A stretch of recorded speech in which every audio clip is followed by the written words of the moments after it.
പ്രിയ ശ്രോതാക്കൾക്ക് മുരളി നെല്ലനാട് നോവൽസിലേക്ക് സ്വാഗതം.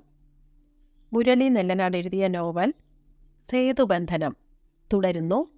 അധ്യായം 11. കാർ ഓടിക്കുമ്പോൾ യതീന്ദ്രൻ ഗ്ലാസിലൂടെ പിന്നിലേക്ക് കണ്ണോടിച്ചു. ബാക്ക് സീറ്റിൽ 2 ധ്രുവങ്ങളിലെന്നോണം നന്ദിനിയും സുനന്ദയും ഇരിപ്പുണ്ട്. യാത്ര തുടങ്ങി ഇത്ര നേരമായിട്ടും ഏട്ടത്തിയോ അനിയത്തിയോ ഒരു വാക്കുപോലും പരസ്പരം ഉരിയാടിയിട്ടില്ല. പുറത്തേക്ക് കണ്ണയച്ച് മറ്റേതോ ലോകത്തായിരുന്നു സുനന്ദ. നന്ദിനി വിറങ്ങലിച്ച മനസ്സോടെയാണിരുന്നത്. വീണ്ടും മാമ്പള്ളിയിലേക്ക് ഒരു മടക്കയാത്ര ഉണ്ടാവുമെന്ന് പ്രതീക്ഷിച്ചതല്ലായിരുന്നു. ചിറ്റമ്മയെ ഓർക്കുമ്പോൾ നെഞ്ചു പറഞ്ഞു പോകുന്ന വേദനയാണ്. സ്നേഹവാത്സല്യങ്ങൾ വാരിക്കോരി തന്നു. പോകാൻ നേരം ചങ്കുപൊട്ടി പറഞ്ഞ വാക്കുകൾ നെഞ്ചിൽ തുളഞ്ഞുകയറി. ഇപ്പോഴും ചോര വാർക്കുന്നു. എന്നെ മറക്കല്ലേ. നന്ദിനി പുറം കൈകൊണ്ട് കവിൾ തുടച്ചു. തനിക്കെന്തു ചെയ്യാനാവും? ബാലന്മാവയുടെ മനസ്സും വേദനിച്ചു. നല്ലൊരു ബന്ധം കിട്ടിയപ്പോൾ നന്ദിനി മറന്നൂന്നാവും രണ്ടാളുടെയും മനസ്സിൽ. മാമ്പള്ളിയിലെ മുറ്റത്ത് കാർ നിന്നപ്പോഴാണ് നന്ദിനി ഓർമ്മകളിൽ നിന്നുണർന്നത്. കണ്ണുകൾ മുറുകെ അടച്ച് നിറഞ്ഞു തുളുമ്പി നിന്ന നീർക്കണങ്ങൾ അവൾ അടർത്തിക്കളഞ്ഞു. കാറിൽ നിന്നിറങ്ങിയിട്ട് യതീന്ദ്രൻ ചെന്ന് വാതിൽ തുറന്നു. സുനന്ദ പുറത്തു വന്നു. അവൾക്കു പിന്നിൽ സാരി പുതച്ച് നന്ദിനി നിന്നു. സുനന്ദേ, വരൂ. അയാൾ മന്ദഹാസത്തോടെ വാതിൽക്കൽ നിന്നു. ക്ഷണിച്ചു. അവൾ ഹാളിലേക്ക് കയറി ചെന്നു. കണ്ണുകൾ അമ്പരപ്പോടെ തിളങ്ങി. സുനന്ദയുടെ മുറി കാട്ടിത്തരാം. യതീന്ദ്രൻ സ്റ്റെയർ കേസിന് ഇടതുഭാഗത്തുള്ള മുറിയുടെ നേരെ നടന്നു. നന്ദിനിയെ ഒന്ന് നോക്കിയിട്ട് അവൾ ഒപ്പം ചെന്നു. നന്ദിനി അന്യയെപ്പോലെ പകച്ചു നിന്നു. യതീന്ദ്രന്റെ പെരുമാറ്റം അവളുടെ മനസ്സിൽ വല്ലാത്തൊരു ഭീതിയുണർത്തി. അയാൾ ലോക്ക് താഴ്ത്തി റൂം തുറന്നു. വരൂ. അയാൾ മുറിയിൽ പ്രവേശിച്ചു. പിന്നാലെ സുനന്ദയും. അവളുടെ മിഴികളിൽ വിസ്മയം പൂത്തു.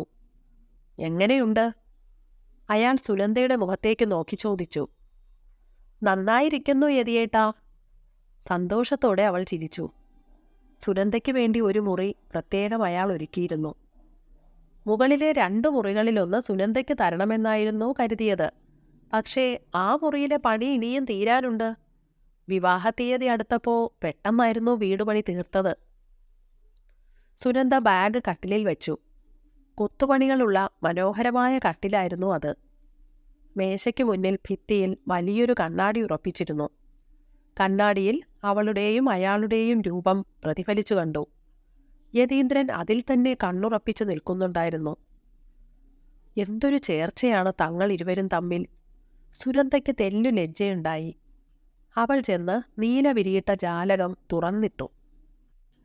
ഈ മഹാഭാഗ്യങ്ങൾ പുറങ്കാൽ കൊണ്ട് തട്ടിയെറിഞ്ഞ താനൊരു വിഡ്ഢി തന്നെ. എല്ലാം നന്ദിനിക്കു മാത്രമായിരിക്കുന്നു. അമർഷം കൊണ്ട് അവൾ വിങ്ങിപ്പൊട്ടി. യതീന്ദ്രൻ വാതിൽ തുറന്നു പുറത്തിറങ്ങി. ഹാളിൽ വേരിറങ്ങിയ മട്ടിൽ നന്ദിനി അപ്പോഴും നിൽപ്പുണ്ടായിരുന്നു. അവളെ ഗൗനിക്കാതെ അയാൾ സ്റ്റെയർ കേസ് കയറി. എന്തിനി വേണ്ടൂ എന്നറിയാതെ നന്ദിനി വിതുമ്പാൻ തുടങ്ങിയിരുന്നു. സ്റ്റെയർ കേസിനു മധ്യേ എത്തിയ യതീന്ദ്രൻ അവിടെ നിന്നിട്ട് ചൂണ്ടുവിരൽ ചലിപ്പിച്ച് അവളെ മുകളിലേക്ക് വിളിച്ചു. നന്ദിനിയുടെ മനസ്സ് തെല്ല് തണുത്തു. അവളുടെ കാലുകൾ ചലിച്ചു. മുറിയുടെ മുന്നിൽ ചെല്ലുമ്പോൾ യതീന്ദ്രൻ അങ്ങോട്ടും ഇങ്ങോട്ടും ഉഴറി നടക്കുകയായിരുന്നു. അകത്തു കയറി ശ്വാസം വിടാതെ അവൾ വീർപ്പടക്കി നിന്നു. യതീന്ദ്രൻ വാതിലടച്ചിട്ട് അവളുടെ അടുത്തേക്ക് വന്നു. നിന്നോട് മനസ്സലിവ് തോന്നിയിട്ടാണ് ഇങ്ങോട്ട് വീണ്ടും കൊണ്ടുവന്നതെന്ന് നീ കരുതുന്നുണ്ടോ? ചുണ്ടുകൾ കടിച്ചമർത്തി അവൾ വിടപടർന്ന ശരീരത്തോടെ കുനിഞ്ഞു നിന്നു. ഉണ്ടോടി? ദേഷ്യം വന്ന അയാൾ അവളുടെ കവിളിൽ കുത്തിപ്പിടിച്ച് മുഖമുയർത്തി. ആ കുരുട്ടുബുദ്ധിക്കാരൻ്റെ മുന്നിലേക്ക് നിന്നെ വലിച്ചെറിയണമെന്നാ കരുതിയത്. പക്ഷേ കഴിഞ്ഞില്ല. കുഴിയിലേക്കെടുക്കാൻ നേരം അയാളുടെ വക്രബുദ്ധി നിറഞ്ഞ തല പിടിക്കേണ്ട ഗതികേടും എനിക്കുണ്ടായി. ഏങ്ങലടിച്ചു പോകാതിരിക്കാൻ നന്ദിനി നന്നേ പടിപ്പെട്ടു. ഒരു വേലക്കാരിയെപ്പോലെ ഇവിടെ കഴിഞ്ഞുകൊള്ളാമെന്ന് നീ പറഞ്ഞില്ലേ? ഞാനത് അനുവദിക്കുന്നു. വേലക്കാരിയെപ്പോലെ അല്ല, വേലക്കാരിയായിട്ടു തന്നെ. അവൾ മുഖം കുനിച്ചു. ഒരു താലി നിന്റെ കഴുത്തിൽ കൊണ്ടുവച്ചു എന്നല്ലാതെ സ്ത്രീയാണെന്ന വികാരത്തോടെ ഞാൻ നിന്നെ സ്പർശിച്ചിട്ട് കൂടിയില്ല. ഉണ്ടോ? കൂർത്ത സ്വരത്തിൽ അയാൾ ചോദിച്ചു. ഇല്ലെന്നവൾ ശിരസനക്കി. സംഭവിച്ചതൊക്കെ മറ്റുള്ളവർ അറിയുന്ന കാലം വരെ അവരുടെ കണ്ണിൽ നമ്മൾ ഭാര്യാഭർത്താക്കന്മാരായിരിക്കും. എത്ര കടിച്ചു പിടിച്ചിട്ടും നന്ദിനി തേങ്ങിപ്പോയി. ഇവിടുത്തെ 2ാമത്തെ മുറി നിനക്കെടുക്കാം. പൊയ്ക്കോ മുമ്പീന്ന്. അയാൾ ജനലിനടുത്തേക്ക് നടന്നുപോയി. നന്ദിനി കണ്ണുകൾ തുടച്ചിട്ട് വാതിൽ തുറന്നു പുറത്തിറങ്ങി. മധ്യത്തെ ഹോള് കടന്ന് അവൾ ആ മുറിയുടെ മുന്നിലെത്തി ചാരിയിരുന്ന വാതിൽ തുറന്ന് അകത്തു കയറി. പണി പൂർത്തിയാകാത്ത മുറിയായിരുന്നു അത്. മനസ്സിലെ നൊമ്പരങ്ങൾ പെയ്തിറങ്ങിയപ്പോൾ ആശ്വാസം തോന്നി. ഒരു കണക്കിന് ഈ കിട്ടിയതൊക്കെ മഹാഭാഗ്യമല്ലേ. ഒരച്ഛനും ചെയ്യാൻ പാടില്ലാത്തത് തൻ്റെ അച്ഛൻ ചെയ്തു. ഒരു പുരുഷനും പൊറുക്കാത്ത ആ തെറ്റ് യതിയേട്ടൻ ക്ഷമിച്ചുവെന്നല്ലേ കരുതാൻ. ഇനിയും ആ മനസ്സു മാറും. ഇപ്പോഴത്തെ ദേഷ്യമൊക്കെ തീരുമ്പോൾ തന്നെ സ്നേഹിക്കും. ആ മുറിയിലേക്ക് തന്നെ ക്ഷണിക്കും. മുഖം തുടച്ചിട്ട് നന്ദിനി താഴേക്കിറങ്ങി. അപ്പോൾ സുനന്ദയുടെ മനസ്സിൽ നിഗൂഢമായ ചില തീരുമാനങ്ങൾ ഉരുത്തിരിയുകയായിരുന്നു. മാമ്പള്ളിയിൽ നന്ദിനി ഒരു റാണിയെപ്പോലെ കഴിയുമെന്ന അച്ഛൻ്റെ വാക്കുകൾ അവളുടെ ചെവിവട്ടത്ത് പ്രതിധ്വനിച്ചുകൊണ്ടിരിക്കുന്നു. ഹൃദയത്തിൽ ഒരു കരിന്തകൾ കടിച്ച പ്രതീതി. ഇവിടെ അവൾ മനസമാധാനത്തോടെ വാഴാൻ പാടില്ല. സുനന്ദ മുറിയിൽ നിന്നിറങ്ങി. ഡൈനിങ് ഹാളിലേക്ക് വന്നപ്പോൾ നന്ദിനി മേശയ്ക്ക് മുന്നിലിരുന്ന് കറിക്കു നുറുക്കുന്നു. അവൾ എതിരെയുള്ള കസേരയിൽ ചെന്നിരുന്നു. എന്നോട് യതിയേട്ടനോടുള്ള താല്പര്യം നന്ദിനിയേട്ടത്തിക്കില്ലാന്ന് ഈ മുഖം കണ്ടാൽ അറിയാം. സുനന്ദയുടെ വാക്കുകളിൽ പരിഭവം നിറഞ്ഞു നിന്നു. എൻ്റെ മോൾ എന്താ ഈ പറയണേ? നീ എൻ്റെ അടുത്തല്ലാണ്ട് മറ്റെങ്ങോ നിൽക്കേണ്ടേ? നന്ദിനിക്ക് സങ്കടം വന്നു തികട്ടി. ചിറ്റമ്മയെ ഓർത്താ എൻ്റെ വിഷമം. അവരെ ഓർത്ത് വിഷമിക്കാൻ നമ്മുടെ ആരാ അവർ? അച്ഛൻ ഒരു പെണ്ണ് വേണമെന്ന് തോന്നിയപ്പോൾ അവരെ വിളിച്ചോണ്ട് വന്നു. അച്ഛൻ പോയപ്പോൾ അവരും പോയി. പഴുത്തൊരു തക്കാളി എടുത്ത് കൈവെള്ളയിൽ വെച്ചിരുട്ടി ഉദാസീനതയോടെ സുനന്ദ പറഞ്ഞു. നന്ദിനി പകപ്പോടെ സുനന്ദയെ നോക്കി. അച്ഛൻ ഇത്ര പെട്ടെന്ന് മരിക്കാനുള്ള കാരണം എന്താന്ന് ഏടത്തിക്കറിയോ? നന്ദിനിയുടെ മനസ്സ് കാളി. കത്തി അറിയാതെ കൈവിരലിൽ കൊണ്ടു. 20 വർഷം മുൻപ് അതിർത്തിയിൽ കൊല്ലപ്പെട്ടുവെന്ന് പറഞ്ഞിരുന്ന നമ്മുടെ ജഗന്നാഥൻ ചെറിയച്ഛൻ അന്ന് വീട്ടിൽ വന്നു. ഈശ്വരാ! നന്ദിനി അറിയാതെ നിലവിളിച്ചുപോയി. ജഗന്നാഥന്റെ വരവും തുടർന്നുണ്ടായ സംഭവങ്ങളും സുനന്ദ തന്മയത്തോടെ പറഞ്ഞു കേൾപ്പിച്ചു. ചെറിയച്ഛൻ വരുന്നതിന് തൊട്ടു മുമ്പ് വീട്ടിൽ നിന്നിറങ്ങിപ്പോകാൻ അച്ഛൻ എന്നോട് പറഞ്ഞിരുന്നു. എന്തായാലും മരിക്കും മുമ്പ് എൻ്റെ പിതൃത്വം തെളിയിക്കപ്പെട്ടതിൽ ഈശ്വരന് നന്ദി. മുകളിലേക്ക് നോക്കി പരിഹാസ ചുവയോടെ സുനന്ദ പറഞ്ഞു. നന്ദിനി സ്തബ്ധയായി ഇരിക്കുകയായിരുന്നു. നന്ദിനിയേടത്തിക്ക് അറിയാമോന്ന് എനിക്കറിയില്ല. അച്ഛൻ മുഴുവൻ സ്വത്തും ഏടത്തിയുടെ പേർക്ക് എഴുതി വച്ചിരിക്ക. 6 അടി മണ്ണിലുള്ള അവകാശം പോലും ഈ ഭൂമിയിൽ എനിക്കില്ല. നടുക്കത്തോടെ നന്ദിനി സുനന്ദയുടെ കൈ പിടിച്ചു. ഇല്ല, അച്ഛൻ അങ്ങനെ ചെയ്യില്ല, അവൾ എതിർത്തു. ബാലൻമാമയോട് ചോദിക്ക്. ഞാൻ പറഞ്ഞത് കളവാണോന്നറിയാം. അച്ഛൻ അങ്ങനെ ചെയ്തെങ്കിൽ എൻ്റെ മോൾ എന്തിനു വിഷമിക്കണം? നിനക്ക് അവകാശപ്പെട്ടത് ഞാൻ എഴുതിത്തരും. നിന്നെ ഞാൻ അഗതിയാക്കുമെന്ന് കരുതലുണ്ടോ? നന്ദിനി തേങ്ങിക്കരഞ്ഞു. അച്ഛനത് ചെയ്തിട്ടുണ്ടാവുമെന്ന് അവൾക്ക് മനസ്സിലായി. പെട്ടെന്ന് ഡോർബെൽ ചലിച്ചു. നന്ദിനിയെ ഒന്ന് നോക്കിയിട്ട് സുനന്ദ എഴുന്നേറ്റുപോയി വാതിൽ തുറന്നു. മുന്നിൽ സഞ്ജീവൻ. കേട്ടത് കൺമുന്നിൽ കണ്ടതുപോലെ അയാൾ അവിശ്വസനീയതോടെ അവളെ നോക്കി നിന്നുപോയി. സഞ്ജുവേട്ടൻ എന്താ അകത്തേക്ക് കയറണില്ലേ? അവൾ വശ്യമായി പുഞ്ചിരിച്ചു. സഞ്ജീവൻ പകപ്പ് മറച്ചുപിടിച്ച് അകത്തു കയറി. അപ്പോൾ യതീന്ദ്രൻ താഴേക്കിറങ്ങി വരികയായിരുന്നു. ഇരിക്കടാ, ചിരിയോടെ യതീന്ദ്രൻ ക്ഷണിച്ചു. അഗ്നിപർവ്വതം പുകഞ്ഞു നിന്ന യതീന്ദ്രന് പെട്ടെന്ന് വന്ന മാറ്റം സഞ്ജീവനെ അമ്പരിപ്പിച്ചു കളഞ്ഞു.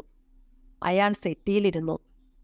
ചായ എടുക്ക് സുനന്ദേ, ആതിഥ്യമര്യാദ അറിയില്ലേ? യതീന്ദ്രൻ കുസൃതി ചിരിയോടെ സുനന്ദയെ നോക്കി. അവൾ ആ നർമ്മം ആസ്വദിച്ച് ചിരിച്ചുകൊണ്ട് അടുക്കളയിലേക്ക് നടന്നു. നന്ദിനി എവിടെ? അകത്തുണ്ടാവും.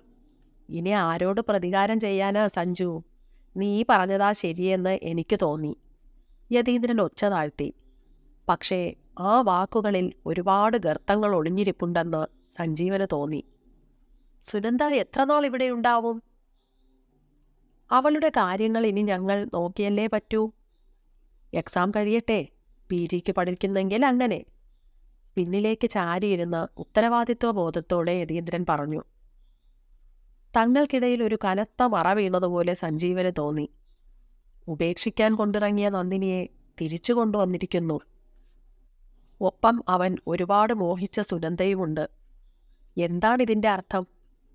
2 കപ്പിൽ ആവി പറക്കുന്ന ചായയുമായി ഒരു വീട്ടമ്മയെപ്പോലെ സുനന്ദ വന്നപ്പോൾ സഞ്ജീവന്റെ മനസ്സിലെ അടിയാകുരുക്കുകൾ കൂടുതൽ മുറുകി. രാത്രി യതീന്ദ്രൻ ഉറങ്ങാനേ കഴിഞ്ഞില്ല.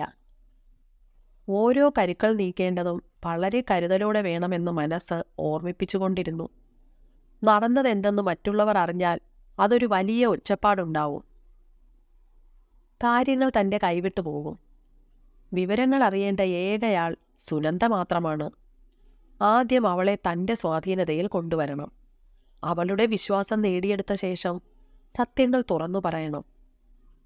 താൻ ഇപ്പോഴും അവളെ മാത്രമാണ് സ്നേഹിക്കുന്നതെന്ന് മനസ്സ് തുറന്നു കാട്ടണം. അവൾക്ക് നിഷേധിക്കാനാവില്ല. കാര്യങ്ങൾ തിരിച്ചറിയുമ്പോൾ തങ്ങൾക്കിടയിൽ നിന്ന് ഒഴിഞ്ഞു തരാൻ ഏട്ടത്തിയോട് സുനന്ദ തന്നെ ആവശ്യപ്പെടും. നന്ദിനിക്ക് അനുസരിക്കാതെ നിവൃത്തിയില്ലെന്നു വരും. രാവിലെ ഓഫീസിലേക്ക് പോകാനായി യതീന്ദ്രൻ സ്റ്റെയർകേസ് ഇറങ്ങിയപ്പോൾ ഒരു കാർ മുറ്റത്തു വന്നു നിന്നു. അയാൾ ആകാംക്ഷയോടെ ഹാളിലെത്തുമ്പോൾ വിസ്മയം പോലെ സുഭദ്രാമ്മ തനിയെ കയറി വരുന്നു. അമ്മ മടങ്ങി വന്നിരിക്കുന്നു. അടുത്ത ക്ഷണം യതീന്ദ്രന്റെ സന്തോഷം കെട്ടടങ്ങി. സുനന്ദയെ കൂട്ടിയത് ഇഷ്ടപ്പെടാഞ്ഞിട്ടാണോ ഈ വരവ്? കാർ തിരിച്ചുപോയി. സുഭദ്രാമ്മ ഹാളിലേക്ക് കയറി വന്നു. അടുക്കള വാതിലിനു മുന്നിൽ നന്ദിനിയെ കണ്ടതും ആ മുഖം കറുത്തു. ആ പെണ്ണെവിടെ? ഇങ്ങടെ വിളിക്കുക. യതീന്ദ്രന്റെ നേരെ അവർ തിരിഞ്ഞു. അയാൾ പകപ്പോടെ നന്ദിനിയെ നോക്കി. അവൾ സുനന്ദയുടെ മുറിയുടെ നേരെ നടന്നു. വാതിൽ തുറന്ന് തല അകത്തു കടത്തി. കുളി കഴിഞ്ഞു വന്ന സുനന്ദ ഡ്രസ്സ് ചെയ്യുകയായിരുന്നു. എന്തായി കാട്ടണേ? ഛേ! സുനന്ദയ്ക്ക് ദേഷ്യം വന്നു. നന്ദിനി ഒന്ന് പരുങ്ങി. യതിയേട്ടൻ്റെ അമ്മ വന്നിട്ടുണ്ട്, ഒച്ച താഴ്ത്തി അവൾ ഭയത്തോടെ പറഞ്ഞു. അതിനു ഞാനെന്തു വേണം? തലകുത്തി നിൽക്കണോ? സുനന്ദ ചീറി.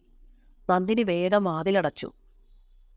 അല്പസമയം കഴിഞ്ഞപ്പോൾ വാതിൽ തുറന്ന് സുനന്ദ പുറത്തു വന്നു.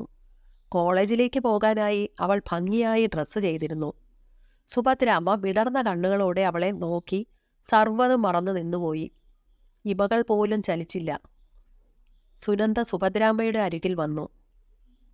ഞാൻ ആദ്യമായിട്ടാ അമ്മയെ കാണുന്നത്. അവൾ ചിരിച്ചപ്പോൾ മുല്ലമൊട്ടുകൾ പോലെ ദന്തനിര തെളിഞ്ഞു. സുഭദ്രാമ്മയുടെ മുഖം കൂടുതൽ ദീപ്തമായി. നീ ഇത്രയും സുന്ദരിക്കുട്ടിയാന്ന് ഞാൻ അറിഞ്ഞിരുന്നില്ല. നന്ദിനിയുടെ ഹൃദയത്തിൽ അത് ചെന്നു തറച്ചു. അവൾ പതിയെ അടുക്കളയിലേക്ക് വലിഞ്ഞു. യതീന്ദ്രൻ അവിശ്വസനീയതയോടെ നിന്നുപോയി. മോൾ എന്തിനാ പഠിക്കണേ? സുഭദ്രാമ്മ അവളുടെ താടി പിടിച്ചുയർത്തി. ഡിഗ്രിക്കാ. അവൾ യതീന്ദ്രനെ നോക്കി. ആ കണ്ണുകളിൽ 100 ഭാവങ്ങൾ മിന്നിമറഞ്ഞു. ഞാനിനി തറവാട്ടിലേക്ക് മടങ്ങണില്ല, സുഭദ്രാമ്മ തീരുമാനമറിയിച്ചു. നേരം വൈകി, ഞാൻ പോകട്ടെ അമ്മേ? അയാൾ യാത്ര ചോദിച്ചു. സുനന്ദ മോള് കോളേജിലേക്കല്ലേ? നീ അവളെ കൂടി അങ്ങടെ വിട്. മോള് പോയി ബാഗ് എടുത്തു വാ. യതീന്ദ്രൻ്റെ മനസ്സിളകി ആർത്തു. വേണ്ടമ്മേ, ഞാൻ ബസ്സിൽ പോകാം, അവൾ പറഞ്ഞു. മോള് ബസ്സിൽ ഉന്തിത്തള്ളിയൊന്നും പോണ്ട, അവൻ കൊണ്ടുവിടും, സുഭദ്രാമ്മ തീർത്തു പറഞ്ഞു. സുനന്ദ യതീന്ദ്രനെ നോക്കിയപ്പോൾ അയാൾ പുഞ്ചിരിച്ചു. അവൾ മുറിയിലേക്ക് കയറിപ്പോയി. എടാ വിഡ്ഢി, ഇതുപോലൊരു സുന്ദരി പെണ്ണ് ആ വീട്ടിലുണ്ടായിരുന്നപ്പോഴാണോടാ നീ ആ ജന്തുവിനെ കെട്ടിയെടുത്തത്? നിനക്ക് അവളെ ചോദിക്കാമായിരുന്നില്ലേ? യതീന്ദ്രൻ്റെ ശിരസ്സു കുനിഞ്ഞുപോയി. അടുക്കളയിൽ നിന്ന നന്ദിനി വാ പൊത്തി കരച്ചിലടക്കി. സുനന്ദ ബാഗുമായി പുറത്തു വന്നു. സിറ്റൗട്ട് വരെ അവളെ സുഭദ്രാമ്മ അനുഗമിച്ചു. മുന്നോട്ട് കയറിക്കോ, സുഭദ്രാമ്മ അടുത്തെത്തി കൽപ്പിച്ചു. കൂസലില്ലാതെ അവൾ അയാൾക്കൊപ്പം മുൻസീറ്റിൽ കടന്നിരുന്നു. കാർ ഇളകിപ്പോകുമ്പോൾ സുഭദ്രാമ്മ ദീർഘമായി നിശ്വസിച്ചു. എന്തു ചേർച്ചയാ അവര് തമ്മില്. അടുത്ത ലക്കത്തിൽ തുടർന്നു കേൾക്കാം. ദയവായി എല്ലാ പ്രിയപ്പെട്ടവരും ഈ ചാനൽ ലൈക്കും സബ്സ്ക്രൈബും ചെയ്യണമെന്ന് അപേക്ഷിക്കുന്നു. മുരളി നെല്ലനാട് നോവൽസിന് വേണ്ടി പ്രവീണ.